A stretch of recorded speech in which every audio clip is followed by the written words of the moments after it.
പായൽ Kapadia direct ചെയ്ത all we ഇമാജിനസ് light 77th Cannes film ഫെസ്റ്റിവലിൽ വളരെ പ്രസ്റ്റീജിയസ് ആയിട്ടുള്ള ഗ്രാൻഡ് പ്രി അവാർഡ് ഏതാണ്ട് ഒരു 30 വർഷത്തിന് ശേഷം ഇന്ത്യയിലേക്ക് എത്തിച്ച ഒരു സിനിമയാണ്. സിനിമ സെലിബ്രേറ്റ് ചെയ്യാൻ നമുക്ക് വേറെയും കാരണങ്ങളുണ്ട്. സിനിമയിലെ സെൻട്രൽ ക്യാരക്ടേഴ്സ് ആയിട്ടുള്ള 2 മലയാളി നേഴ്സുമാരെ സ്ക്രീനിൽ അവതരിപ്പിക്കുന്നത് കനി കുസൃതിയും പിന്നെ ദിവ്യപ്രഭയുമാണ്. അപ്പോൾ നമ്മുടെ ഈ താരങ്ങൾ ക്യാൻ പോലൊരു വലിയൊരു ഒരു സ്റ്റേജ് ഷെയർ ചെയ്തതൊക്കെ നമ്മൾ ആക്ച്വലി വളരെ അഭിമാനത്തോടു കൂടി സെലിബ്രേറ്റ് ചെയ്ത ഒരു സംഭവമാണ്. കഴിഞ്ഞ മെയ്യിലാണെന്ന് തോന്നുന്നു. പിന്നെ ഈ സിനിമയിൽ അഭിനയിക്കുന്നത് അസീസ് നെടുമങ്ങാട്, ഹൃദു ഹാരൂൺ, അതുപോലെ ഛായാകഥൻ, ഇവരാണ് മറ്റ് റോളുകളൊക്കെ ഡീൽ ചെയ്തിരിക്കുന്നത്. ഇനി ഈ സിനിമയെക്കുറിച്ച് നമുക്ക്, അതായത് ഇത്രയും ഒരു റെക്കഗ്നിഷൻ, ഈ സിനിമയ്ക്ക് കിട്ടിയ റെക്കഗ്നിഷൻ, അതുപോലെ തന്നെ ഒരുപാട് സ്റ്റേജുകളിൽ ഈ സിനിമ ഒരുപാട് പ്ലാറ്റ്ഫോംസിൽ അപ്രിഷ്യേറ്റ് ചെയ്യപ്പെട്ട് കഴിഞ്ഞ ഒരു സിനിമയാണ്. ഇതിനോടുള്ള എല്ലാ റെസ്പെക്റ്റും റീറ്റെയിൻ ചെയ്തുകൊണ്ട് തന്നെ പറയാണ്, ഈ ഓൾ വി ഇമാജിനസ് ലൈറ്റ് എന്ന് പറഞ്ഞ ഈ സിനിമ എന്നെ ഒട്ടും ഇമ്പ്രസ് ചെയ്തില്ല. അതിന് കുറച്ച് കാരണങ്ങളുണ്ട്. അപ്പോൾ സിനിമ ആകെ മൊത്തത്തിലൊന്ന് സ്കാൻ ചെയ്തുകൊണ്ട് നമുക്ക് അതെന്തൊക്കെയാണെന്ന് ഒന്ന് ചെക്ക് ചെയ്യാം. അപ്പോൾ ആദ്യമേ തന്നെ നമുക്ക് ഓൾ വി ഇമാജിനസ് ലൈറ്റ് എന്ന സിനിമയുടെ പ്ലോട്ട് ഒന്ന് നോക്കാം. അങ്ങനെ വലിയ ഒരു ഒരുപാട് കഥകൾ കണക്ട് ചെയ്യുന്നൊരു പ്ലോട്ടൊന്നും ഈ സിനിമയ്ക്കില്ല. It's just a portrayal of life. അതായത് ഇവിടെ നിന്ന് നമ്മൾ മൈഗ്രേറ്റ് ചെയ്ത് മുംബൈയിലേക്ക് പോകുന്ന വർക്കേഴ്സ്, ഒരുപാട് ആളുകൾ പണ്ട് ബോംബെ ആയിരുന്ന സമയത്തായാലും ഇപ്പോഴായാലും ഇപ്പോഴും പോയിക്കൊണ്ടിരിക്കുന്ന ഒരു വലിയ സിറ്റി. ഈ സിറ്റിയിലേക്ക് ഈ സിറ്റി നമ്മളെ ഉൾക്കൊള്ളുന്നുണ്ടോ? ഈ സിറ്റിയിൽ നമ്മളിപ്പോഴും ഒരു ഔട്ട്സൈഡറാണോ? എങ്ങനെയൊക്കെ സർവൈവ് ചെയ്യാൻ ശ്രമിച്ചാലും നമ്മൾ അവിടേക്ക് ഫിറ്റ് ഇൻ ആവുന്നുണ്ടോ? അത് നമ്മളെ സ്വന്തം സിറ്റിയായിട്ട് ആ സിറ്റി നമ്മളെ അബ്സോർബ് ചെയ്യുന്നുണ്ടോ? അങ്ങനെയൊക്കെ ഒരു ഒരു ഒരു ജേണി, അങ്ങനെയുള്ള ഒരു പോർട്രയലാണ് പായൽ ഉദ്ദേശിക്കുന്നത്. അപ്പോൾ ആദ്യമേ തന്നെ ഈ സിനിമ തുടങ്ങുന്ന തന്നെ ഒരു ഡോക്യുമെൻ്ററി ഫോർമാറ്റിലാണ്. അത് സ്പിരിറ്റ് ഓഫ് മുംബൈ എന്ന് പറഞ്ഞൊരു കോൺസെപ്റ്റിലേക്ക് കുറേ ഒരു ഫേസ്ലെസ് ആയിട്ടുള്ള കുറച്ച് വോയിസസ് ഇതിലേക്ക് ഇൻകോർപ്പറേറ്റ് ചെയ്യുന്നുണ്ട്. ഒരു ഒരു ഏതാണ്ടൊരു ഡോക്യുമെൻ്ററി ഷോട്ട് പോലെ ഇരിക്കും. പക്ഷേ ഇവിടെ തൊട്ട് ഈ സിനിമയുടെ ഒരു ഒരു ഒരു ക്രിഞ്ച് തുടങ്ങും. കാരണം ഇതൊക്കെ നമ്മൾ എത്രയോ കാലം മുന്നേ കേട്ട അതേ ഡയലോഗുകളാണ്. എങ്ങനെയാണ് ഒരു സിറ്റിയിലേക്ക് അവിടെ പോയ ആളുകൾ അവരെ എങ്ങനെയാണ് പ്ലേസ് ചെയ്യുന്നത്, അവർക്ക് എന്തായിരുന്നു ആ സിറ്റി എന്ന് പറയുന്ന ഈ സംഭവമൊക്കെ നമ്മൾ കമേഴ്ഷ്യൽ ഫിലിംസിലടക്കം ഒരുപാട് സ്ഥലത്ത് കേട്ട അതേ സംഭവം.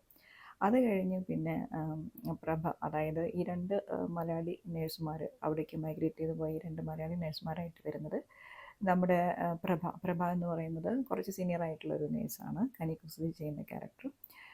കനി കുസൃതിയുടെ കൂടെ തന്നെ വർക്ക് ചെയ്യുന്ന ഒരു യങ് ആയിട്ടുള്ള ഒരു കുട്ടിയായിട്ട് വരുന്ന അനുവാണ്. അനു എന്ന ക്യാരക്ടർ ചെയ്യുന്നത് ദിവ്യപ്രഭയാണ്. അപ്പോൾ ദിവ്യപ്രഭയുടെ ലവറായിട്ട് വരുന്നത് ഹൃദു ഹാരൂൺ. അതുപോലെ തന്നെ പ്രഭയെ കുറച്ച് ഇഷ്ടപ്പെട്ട പ്രഭയുടെ വളരെ ലോലമായിട്ട് പ്രഭയുടെ പിന്നാലെ നടക്കുന്ന ഒരു ക്യാരക്ടർ നമ്മുടെ അസീസ് നെടുമങ്ങാട് ചെയ്യുന്ന ഡോക്ടർ മനോജ്. പിന്നെ വരുന്നത് അവരുടെ ഹോസ്പിറ്റലിലെ ഒരു മെസ്സിൽ വർക്ക് ചെയ്യുന്ന പിന്നെ പാർവതി എന്ന് പറഞ്ഞ ക്യാരക്ടർ, അത് ഛായാദീദി ചെയ്യുന്നു. ഇതാണ് ഈ ഒരു ഇക്കോ സിസ്റ്റം. അതായത് ഈ സിനിമയിൽ ഫസ്റ്റ് ഹാഫിൽ ഇവർ തമ്മിലുള്ളൊരു ഫ്രണ്ട്ഷിപ്പും അതുപോലെ തന്നെ സിസ്റ്റർഹുഡ്, അതുപോലെ അങ്ങോട്ടും ഇങ്ങോട്ടും ഒക്കെ ഉള്ളൊരു സപ്പോർട്ട് സിസ്റ്റം, ഇതുപോലൊരു സ്ട്രേഞ്ച് സിറ്റിയിൽ ഒരുമിച്ച് നിൽക്കുമ്പോൾ എങ്ങനെ ഒരു ഫാമിലി പോലെ ജീവിക്കാൻ പറ്റും, അതിൻ്റെ കുറച്ച് കാര്യങ്ങളൊക്കെയാണ് ഫസ്റ്റ് ഹാഫിൽ കാണിക്കുന്നത്. അത് കഴിഞ്ഞ് ഈ സിനിമ സെക്കൻഡ് ഹാഫിലേക്ക് പോകുമ്പോൾ ഇപ്പോൾ ഒരു ക്യാരക്ടേഴ്സിനെ ഇൻട്രൊഡ്യൂസ് ചെയ്യുകയാണെങ്കിൽ, ഇപ്പോൾ പ്രഭയാണെങ്കിൽ ഒരു സോഷ്യലി കണ്ടീഷൻഡായിട്ട് ലൈഫിൽ സ്റ്റക്കായി നിൽക്കുന്നൊരു സ്ത്രീയാണ് ചില കാരണങ്ങൾ കൊണ്ട്.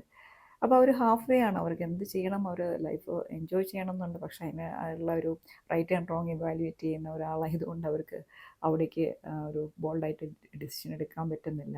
അങ്ങനെ അവർ സ്റ്റക്കായി നിൽക്കുന്നു. അപ്പോൾ അനു ആണെങ്കിൽ അനുവിന് കാമുകനുണ്ട്. അനു വളരെ ലിബറേറ്റഡ് ആണ്.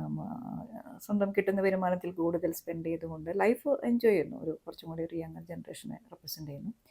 അപ്പോൾ പിന്നെ ഛായാദീദി ചെയ്യുന്ന ക്യാരക്ടർ പിന്നെ പാർവതിയാണെങ്കിൽ ഒരു എന്താ പറയുക, ഒരു ക്യാപിറ്റലിസത്തിൻ്റെ ഒരു വിക്ടിം ആയിട്ട് നിൽക്കുന്ന ഒരാളാണ്. അതായത് വീടൊക്കെ നഷ്ടപ്പെട്ടു പോകുന്നൊരു സിറ്റുവേഷൻ. ഇങ്ങനെ ഇവരുടെ കുറച്ച് കാര്യങ്ങളൊക്കെയാണ് ഈ ഒരു ഫസ്റ്റ് ഹാഫിൽ ഡീൽ ചെയ്യുന്നത്. അപ്പോൾ സിനിമയുടെ സെക്കൻഡ് ഹാഫ് എന്ന് പറയുന്നത് ഇവിടെ നിന്നൊരു ബ്രേക്ക് എടുത്തുകൊണ്ട്, അതായത് ഇവിടെ ഉള്ള ഒരു ലൈഫ് എന്ന് പറഞ്ഞാൽ വളരെയധികം ഒരു സർവൈവൽ, വളരെ ബുദ്ധിമുട്ടുകളൊക്കെയുള്ള, പ്രത്യേകിച്ച് പ്ലഷേഴ്സ് ഒന്നുമില്ല, സ്പെഷ്യലി ഫോർ പ്രഭ, അങ്ങനെയൊക്കെയുള്ള ഒരു ലൈഫാണ് അപ്പോൾ ഒരു ഒരു ബ്രേക്ക് എടുത്തുകൊണ്ട് ഇവർ ഒരു നമ്മുടെ പാർവതിയുടെ വില്ലേജിലേക്ക് പോകുന്നു, ഒരു റീലൊക്കേഷൻ്റെ ഭാഗമായിട്ട്. അങ്ങനെ ഒരു അങ്ങനെ അവിടെ എത്തിപ്പെടുമ്പോൾ ഇവർക്ക് ഒരു പുതിയൊരു ലാൻഡ്സ്കേപ്പിലേക്കാണ് പോകുന്നത്. അവിടെ വെച്ച് അവർക്ക് ഉണ്ടാകുന്ന ചില ചേഞ്ചസ് അല്ലെങ്കിൽ പെർസ്പെക്റ്റീവ്, അവരുടെ ലൈഫ് എൻ്റെ ഒരു പെർസ്പെക്റ്റീവ്സൊക്കെ എങ്ങനെ മാറുന്നു.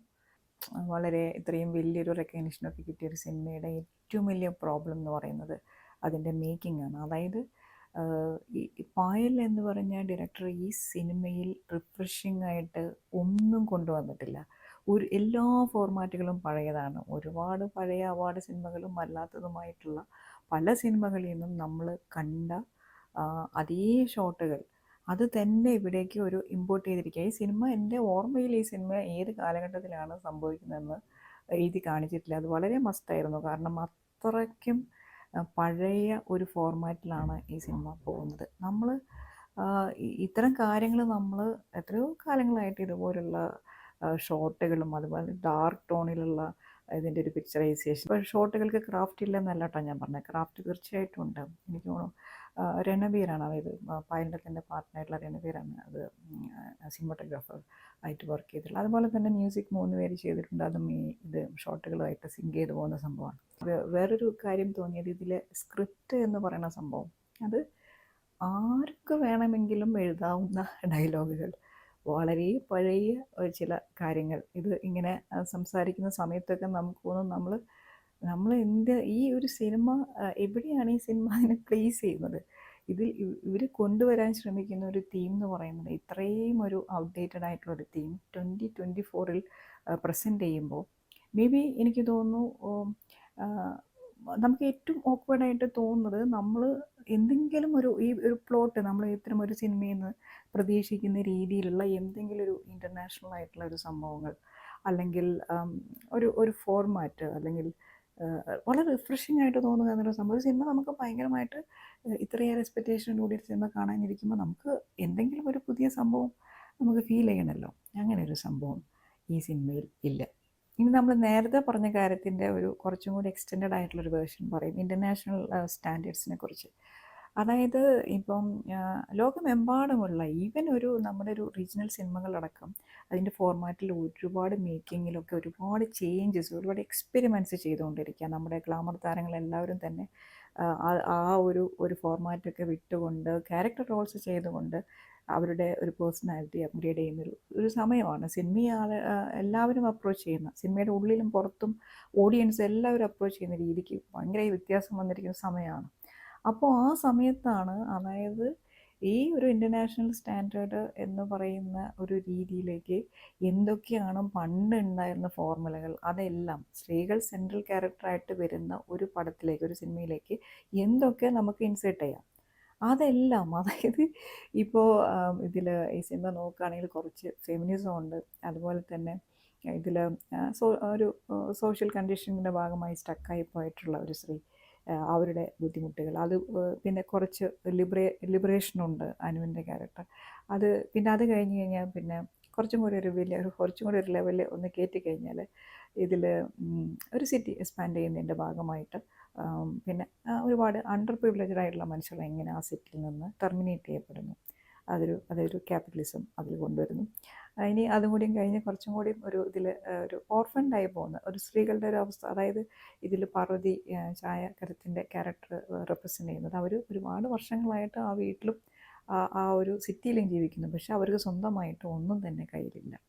അത് സ്ത്രീകളുടെ വേറൊരു അവസ്ഥയെ റെപ്രസെൻ്റ് ചെയ്യുന്നു. ഇങ്ങനെയുള്ള നമ്മൾ എത്രയോ കാലങ്ങളായിട്ട് കണ്ടുകൊണ്ടിരിക്കുന്ന ഈ സംഭവങ്ങളൊക്കെ തന്നെ എങ്ങനെയൊക്കെ ഇതിലേക്ക് ഇൻസേർട്ട് ചെയ്യാമോ അങ്ങനെ ഇൻസേർട്ട് ചെയ്തിട്ടുണ്ട്. അതുകൂടാതെ വളരെ ഒട്ടും കോണ്ടെക്സ്റ്റൽ അല്ലാത്ത രീതിയിൽ നമ്മളുടെ പിന്നെ കനിയെയും അതുപോലെ തന്നെ ദിവ്യപ്രഭയെയും ഈ സിനിമയിൽ ഒരു ഇൻ്റർനാഷണൽ ഫോർമാറ്റിലേക്ക് വരുത്തിക്കാൻ വേണ്ടി മാത്രം, അല്ലെങ്കിൽ ഇൻ്റർനാഷണൽ എന്ന് പറയുന്നില്ല, എന്താ പറയുക, വേറൊരു തരത്തിലുള്ളൊരു ഫീലിംഗ് ജനറേറ്റ് ചെയ്യാൻ വേണ്ടി മാത്രം അവരെ കുറച്ച് യൂസ് ചെയ്തിട്ടുണ്ട്. ഒരു കോണ്ടെക്സ്റ്റ് ബേസ്ഡ് ആണെങ്കിൽ പ്രശ്നമില്ലായിരുന്നു. അങ്ങനെയല്ല ഈ സിനിമയിൽ ആ സീനുകൾ നിൽക്കുന്നത്. അപ്പോൾ അങ്ങനെയും ചെയ്തിട്ടുണ്ട്. അങ്ങനെ അതുകൂടാതെ സെക്കൻഡ് ഹാഫിൽ പെട്ടെന്നൊരു ഹാലുസിനേഷൻ, ഒരു മോഡൊക്കെ ഒന്ന് ടൂളായിട്ട് യൂസ് ചെയ്തുകൊണ്ട് ഒരു ക്യാരക്ടറിനെ അങ്ങനെ ഈസി ആയിട്ട് അങ്ങ് ചേഞ്ച് ചെയ്തിരിക്കുക. ഇനി ഞാൻ പായലിനെ എക്നോളജ് ചെയ്യുന്ന ഒരു ഏരിയ കൂടി പറയാം. അതായത് വളരെ സ്ട്രോങ് പെർഫോമൻസസ് ആണ് ഈ സിനിമയിലുള്ളത്. അപ്പോൾ എല്ലാ സീനുകൾക്ക് പിന്നിലും ഒരുപാട് റീടേക്കുകൾ, അതങ്ങനെ ഏറ്റവും വളരെ the best shot out of it എന്ന് പറഞ്ഞ പോലത്തെ ഒരു റിഫൈൻമെൻറ്റ് എല്ലാവരുടെ ആക്ടിങ്ങിലും ഉണ്ട്. ഇപ്പോൾ പ്രഭ എന്ന് പറഞ്ഞ ക്യാരക്ടറിനെ ചെയ്യുന്ന കനി കുസൃതിക്ക് ഒരുപാട് സട്ടിലായിട്ട് അഭിനയിക്കുന്ന സംഭവങ്ങളുണ്ട്. ഒരുപാട് ഒരു എന്താ പറയുക, കുറേ ഹെൽപ്ലെസ്നെസ്സും കുറച്ചും കൂടി ഒരു വളരെ മീക്കായിട്ടുള്ളൊരു ക്യാരക്ടർ, അങ്ങനെ പല സ്ഥലങ്ങളിലും അവർ വളരെ കൺസ്ട്രെയിൻഡ് ആവുന്നതും, ചില സ്ഥലങ്ങളിൽ ഒരു വളരെ കൺവെൻഷണൽ ആയിട്ടുള്ളൊരു, അങ്ങനെ ഒരുപാട് കാര്യങ്ങൾ അവർക്ക് എക്സ്പ്രസ് ചെയ്യാനുണ്ട് ഈ സിനിമയിൽ. ശരിക്കും കനിയുടെ ബോഡി ലാംഗ്വേജിലടക്കം നമുക്ക് ഈ ക്യാരക്ടറിനെ നമുക്ക് റീഡ് ചെയ്യാൻ പറ്റും. ഇനി അതുപോലെ തന്നെ ദിവ്യപ്രഭ എന്ന് പറഞ്ഞ ആക്ട്രസ്, ദിവ്യപ്രഭയുടെ പഴയ ഒരു സീരിയലടക്കമുള്ള കുറച്ച് കാര്യങ്ങളിൽ എൻ്റെ ഒബ്സർവേഷനിൽ അവർക്കൊരു ഭയങ്കര സ്റ്റോൺ ആയിട്ടുള്ളൊരു ലുക്ക്, അങ്ങനെ ഒരു എക്സ്പ്രസീവ് അല്ലാത്ത ഒരു സീൻ, എപ്പോഴും ഒരുപോലെയൊക്കെ തോന്നുന്ന ഒരു സംഭവം. പക്ഷേ ഈ സിനിമയിൽ അതൊക്കെ ബ്രേക്ക് ചെയ്തുകൊണ്ട് കുറച്ച് ബോൾഡായിട്ട് ഒരു ക്യാരക്ടറിനെ അങ്ങനെ അവർ ഒന്ന് പല ആംഗിളുകളിൽ നിന്നുകൊണ്ട് അവരുടെ പല കാര്യങ്ങൾ ഈ സിനിമയിൽ എക്സ്പെരിമെൻ്റലായിട്ട് അവർ ചെയ്തിട്ടുണ്ട്. അപ്പം കുറച്ച് നല്ല, അത് ഇതുവരെ കണ്ടതിൽ നിന്ന് കുറച്ച് നല്ലൊരു പെർഫോമൻസ് ഇതിൽ ശരിക്കും ദിവ്യപ്രഭ ചെയ്തിട്ടുണ്ട്. ഇനി നമ്മൾ മെയിൽ ക്യാരക്ടേഴ്സിലേക്ക് പോവുകയാണെങ്കിൽ വളരെ, അതായത് നേരെ കോൺട്രാസ്റ്റിലാണ് ഇവരെ സിനിമയിൽ പിക്ചറൈസ് ചെയ്തിരിക്കുന്നത്. വളരെ വൾണറബിളാണ് രണ്ട് ക്യാരക്ടേഴ്സും. ഹൃദുവാറുണ്ണൻ്റെ ലവറാണെങ്കിലും അതുപോലെ തന്നെയാണ് വളരെ ലോലമായ ഏതോ കാലത്ത്, എനിക്കറിയില്ല ബ്ലാക്ക് ആൻഡ് വൈറ്റിലാണോയെന്ന് എനിക്കറിയില്ല, അത്രയ്ക്കും പഴയ ഒരു ഒരു ഒരു പ്രേമം അല്ലെങ്കിൽ അങ്ങനത്തെ ഒരു മോഡിലൊക്കെയാണ് നമ്മുടെ ഡോക്ടർ മനോജ്, നമ്മുടെ അസീസ് നെടുമങ്ങാട് ചെയ്യുന്ന ക്യാരക്ടറിനെ പിക്ചറൈസ് ചെയ്തിരിക്കുന്നത്. അസീസ് നന്നായിട്ട് അഭിനയിച്ചിട്ടില്ലെന്നല്ല കേട്ടോ ഞാൻ പറയുന്നത്, പക്ഷേ ആ ക്യാരക്ടറിനെ ഫീച്ചർ ചെയ്ത വിധം ഇതിലൊക്കെ എന്താ പറയുക, നമുക്ക് ഒട്ടും നമുക്കൊരു ലോജിക്കലി, അല്ലെങ്കിൽ നമുക്കത് ചിന്തിച്ചു കഴിഞ്ഞാൽ നമുക്ക് ഒന്നും മനസ്സിലാവുന്നില്ല. ഇങ്ങനൊരു സംഭവം ഒരു ആൾ ഇത്തരം ഒരു കാലഘട്ടത്തിൽ ഉണ്ടായിരിക്കാം. പക്ഷേ എന്തായാലും അത് നമുക്ക് കൺവിൻസിങ് ആയിട്ട് എനിക്ക് തോന്നിയില്ല. അപ്പോൾ ഈ ഒരു ഏരിയയിൽ ആക്ടേഴ്സിൻ്റെ പൊട്ടൻഷ്യൽ യൂസ് ചെയ്യുന്നതിന്, പിന്നെ ഛായാകലത്തിൻ്റെ കാര്യം പറഞ്ഞില്ല, അവരെ സംബന്ധിച്ച് അവരുടെ പൊട്ടൻഷ്യലൊക്കെ ആലോചിക്കുകയാണെങ്കിൽ ഈ ഒരു റോളൊക്കെ അവർക്കൊരു കേക്ക് വാക്കാണ്. അങ്ങനെ ആ ഒരു ആക്ടേഴ്സിൻ്റെ പെർഫോമൻസിനെ ഈ സിനിമയിലേക്ക് സെൻട്രലൈസ് ചെയ്യുന്നതിൽ ശരിക്കും പായലൊരു സക്സസ് ആണ്. അപ്പോൾ എന്തായാലും സിനിമ ഇന്ത്യയിൽ നവംബർ 22 ഇതിൻ്റെ ഒരു ഇന്ത്യയിലെ ഡിസ്ട്രിബ്യൂഷൻ, അതായത് അത് ചെയ്തിരിക്കുന്നത് നമ്മുടെ റാണ ഡെഗോറ്റയാണ്.